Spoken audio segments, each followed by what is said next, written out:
Hello, I'm Richard Toye and I'm here in Gibraltar in the garden of the Garrison Library at the Bordering on Brexit conference, and with me is Fintan O'Toole, who yesterday gave a brilliant keynote speech on the pleasures of self-pity. Now, Fintan, what does self-pity have to do with Brexit? So I suppose that you start with the basic question is, I mean, how does a sophisticated modern democracy have a nervous breakdown?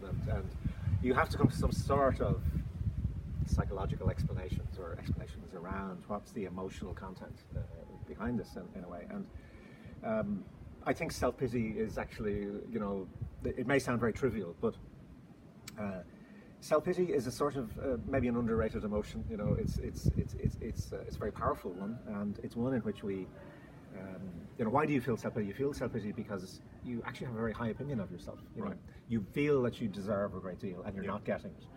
And so I was just trying to trace, in a way, the development of this in post-war Britain.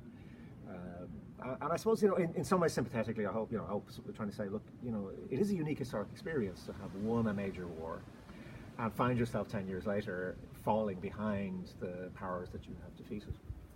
Losing an empire, almost going bankrupt, having that kind of slow crisis that kind of continues throughout the 50s, 60s, right up into the 70s. It's a very unusual historical experience, and it's understandable that there's a sense of grave disappointment, about the way the world has gone. and I'm not suggesting that this inevitably then leads towards Brexit. I think there were all sorts of other ways in which it could have gone, but it's a powerful way of imagining Britain, which changes places. So instead of being the great imperial power, we now imagine ourselves as having been a colony, and as in fact being a colony and being colonized by the European Union, and of course underneath that by migrants. Right. And then, I mean, the other term you used as well was humiliation. That was something that you discussed. Well, I was just struck by this kind of almost wallowing in almost a masochistic sense of the state of Britain, and even just this week, how many newspaper headlines have we seen, and in how many columns and critiques has the word humiliation been used just about the fact that Theresa May didn't get what she wants. I mean, it's not national humiliation. It may be irritating and annoying, and as a part of a negotiating process, but the reaching for this term, it's almost a kind of erotic pleasure in the idea that we're being humiliated and beaten down by these people. And what's fascinating is it's not just in the right-wing press. I mean, it's as much in The Guardian, for example, as it would be in The Telegraph. So again, it points us to a sort of deeper psychological thing at work here, which is almost kind of this changing places and fantasizing yourself into a position of submission. And then the other phrase, which is very striking, that you used in your final remarks, was about zombie imperialism. What do you mean by that? So I suppose I was kind of coming to a suggestion that maybe we always think that British imperialism is over, but maybe it has a kind of zombie existence, where psychologically and imaginatively it still exists, and in that imaginative state, it like zombies still have to kind of they're dead, but they have to keep going and they have to keep feeding themselves with something.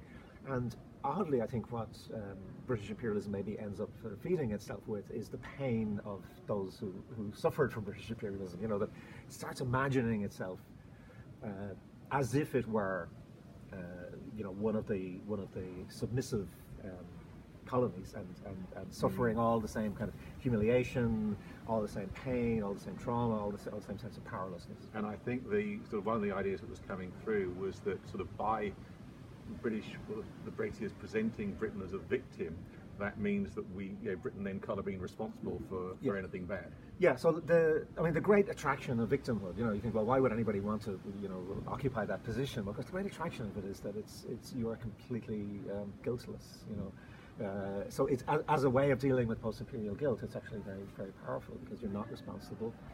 And also, I think, as a way of national self-assertion, so the corollary then, of course, is that at some point you will resist. At some point, so the second part of this chapter after the humiliation, of course, will be the resurrection. And I was kind of talking a lot about, you know, the fact that there's so many thrillers, very successful, best-selling thrillers, you know, really from the 70s onwards, about imagining Britain having lost the war and imagining Britain being occupied by the Nazis. And yes, it's kind of, there's a thrill of humiliation, but then there's also the sense, well, of course, the English resistance will finally then come into play. And if you look in right-wing rhetoric, even in the 70s and 80s, there's a lot of the things about we're being taken over by stealth. Mm-hmm. You know, the Germans are really winning through the European Union, but it's being done by stealth, and you can't resist it. The real problem with it is that, you know, there's no point in you know, shooting a couple of German officials or putting a bomb on a German train or something. You know, it's you can't resist it, and therefore it would actually be better if we had been invaded, because then you could, you know, you'd actually have the classic form of subaltern resistance could be yours, you know. And it's a strange psychological formation, and it might seem kind of absurd, but we've ended up in an absurd place, and therefore we have to look for strange explanations, because you don't get to the kind of point that we're in at the moment unless there are some rather peculiar things going on in the collective psyche. Fintan, thank you very much. Pleasure.